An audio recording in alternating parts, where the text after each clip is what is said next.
Ano po ba ang misyon po na ito? Pwede ko po bang malaman?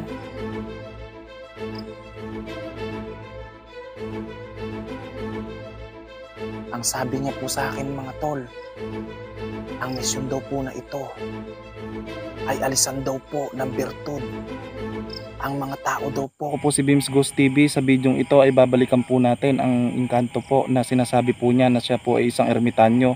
At may dala po tayong pasalubong sa kanya. Walang iba kundi ang request niya po na lechon manok at alak po na nakakalasing. At ngayon po samahan niyo po ako hanggang sa dulo ng bidyong ito. Ngayon mga tol ay nandito na po tayo sa area kung saan ay nakita po natin ang engkanto na sinasabi po niya na siya daw po ay isang ermitanyo dito po sa lugar na ito. Kung makikita niyo po, madilim na madilim po ang gabi at bukiran po itong nilalakaran po natin. At dito naman po sa gilid po nito,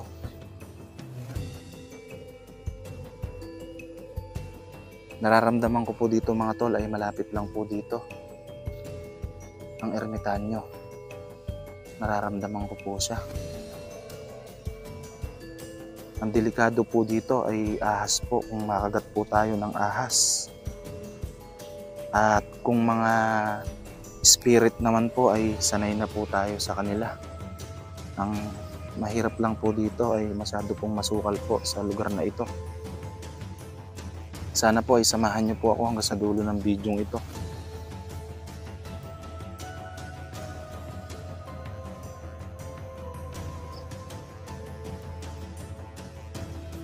Doon po tayo mga tol, galing dati, at doon po natin nakita yung ermitanyo dati sa may akasya.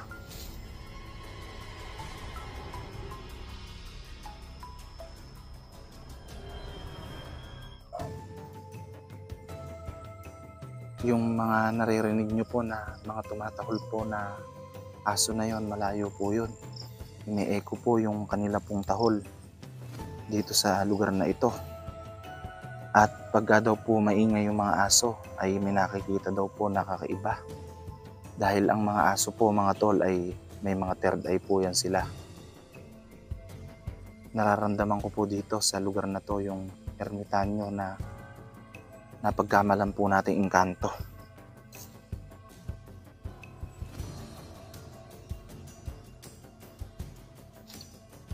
Nandito po siya mga tol.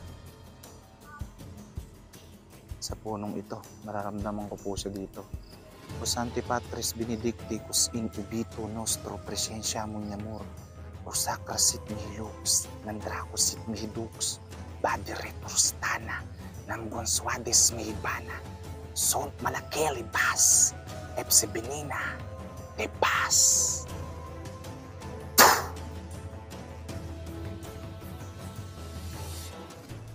Diyan ko po siya nararamdaman. Ngayon po mga tol ay papatong po natin doon ang ating pong dalang alay. I-extend lang po natin mga tol ang cellphone para maibaba po natin ang dala po natin na alay doon po sa lugar na yon.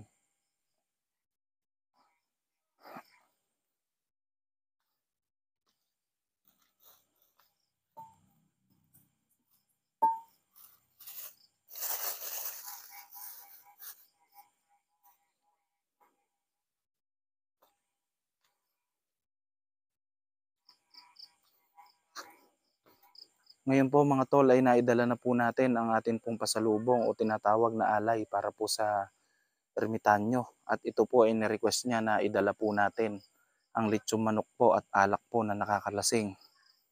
Nararamdaman ko po siya pero hindi pa po siya lumilitaw. At ngayon po ay mag-uurasyon po tayo upang lumitaw po ang ermitanyo. At ang ibang parte po ng ating orasyon ay imumute na lang po natin para mas magkabisa po ito.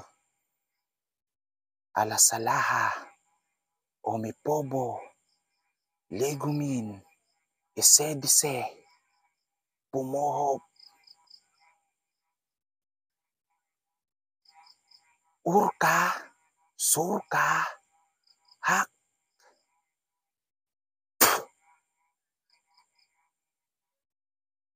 umersukom.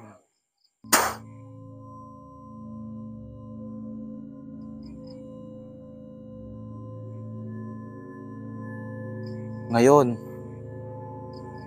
kaibigan kong ermitanyo o engkanto, ay hinihiling ko sa iyo na tanggapin mo ang aking munting handog.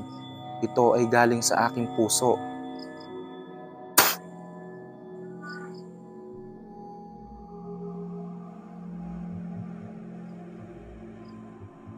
Ayan na po mga tol, lumabas na po siya. Kaibigan kong ermitanyo, sana po ay tanggapin mo po ang aking munting handog na para sa iyo. At ito po ay galing sa aking puso.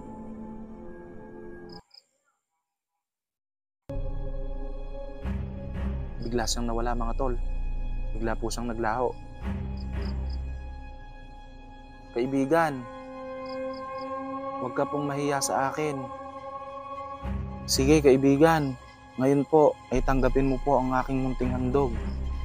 Parang gusto niya po niyang iminom mga tol, no? Ngayon po, kaibigan kong ermitanyo, Siya na napakahalagang misyon. At ano naman po ang misyon na yon na napakahalaga na sinasabi? At mga chocolate daw po. At lahat daw po ng mga ibinibigay ko sa kanya ay babalik din daw po ito sa akin ng sobra-sobra. Yun po ang sabi niya. Kaibigan, hindi po ako naghahangad ng kung anong man pong kapalit ng akin pong ibinibigay sa iyo. Kasi yun lang pong maging kaibigan kita ay masaya na po ako doon at kontento na po ako. Hindi ko na po kailangan ng kahit ano pa pong bagay. Tulad po ng sinasabi mo na babalik po sa akin ng mas higit-higit pa po nakapalit ang mga binibigay ko po sa iyo. At kaibigan ay hindi ko rin po tatanggapin ang galing sa iyong medalyon. Dahil baka po kasi isipin mo na ako po ay mapanamantalang tao.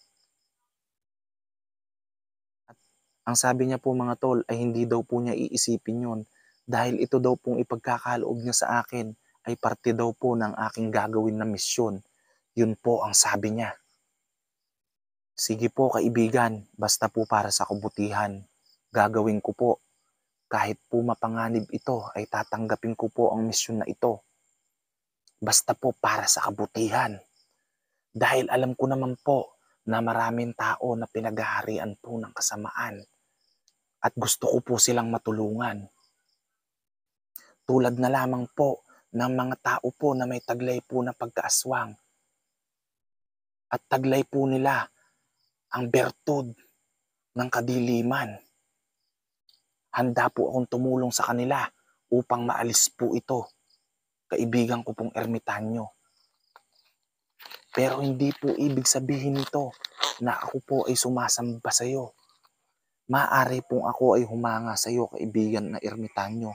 Pero kahit kailan po ay hindi po ako sasamba sa iyo. Dahil isa lang po ang aking sinasamba. Yun po ay ang Diyos na nasa itaas.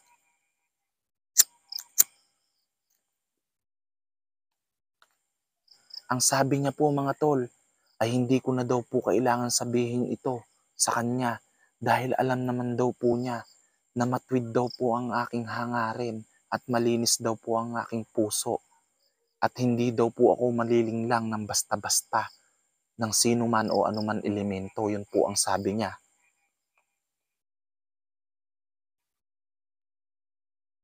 Opo kaibigan, at naniniwala po ako na lagi po akong sinasamahan po ng aking pong gabay at hindi rin po niya ako pababayaan na ito po ay binigay sa akin ng nasa itaas. Kaya po naniniwala ako dito.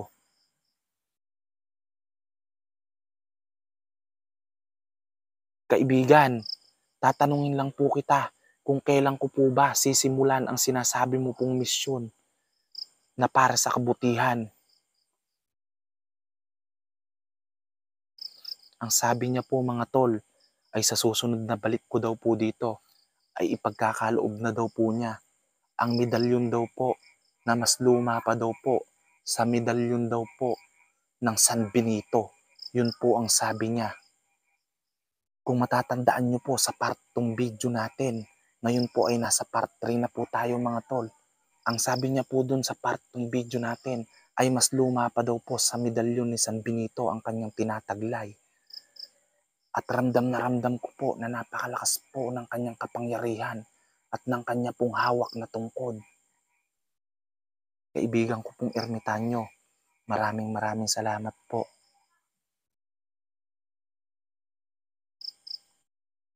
Siguro po yun lang po ang mensahe niya sa akin. Kaya po siya biglang nawala. Pero alam ko po nakakainin po niya ang ating pong dalang lechon manok na walang asin at alak pong nakakalasing dahil mahilig po siya sa alak na nakakalasing. Kung matatandaan niyo po sa part 1 po ng ating bidyong ito, ay kinain niya po lahat ang dala po natin na lechon manok po na walang asin. At sinasabi po niya na siya rin daw po ay isang tao lamang na nagtataglay daw po ng medalyon po na mas luma pa po sa medalyon po ni San Benito. Yun po ang sabi niya. At ang gusto niya pong mangyari, natulungan ko po ang mga tao po na pinaghaharian ng kasamaan at mga tao po na may taglay po na pagkaaswang dahil sa bertud po ng kadiliman. Yun po ang gusto niyang mangyari. At para po sa kabutihan, ay gagawin ko po ito at hindi po ako magdadalawang isip. Dito ko po siya nararamdaman sa gawi po na to. At ngayon po mga tol, alam ko po na ayaw lang po niyang magpakita sa akin na umiinom po siya ng alak. At bawal din po ito sa community guidelines na umiinom po ng alak sa video. Ay bibigyan na po natin siya ng privacy po bilang pagrespeto po sa kanya. At ngayon po mga tol, sa umabot na po sa dulo ng bidyong ito, maraming salamat po sa inyo pong lahat. At sana po wag niyo pong kalimutan bigyan ng like ang bidyong ito bilang suporta po sa ating YouTube channel. Ako po si Beams Ghost TV. Peace out.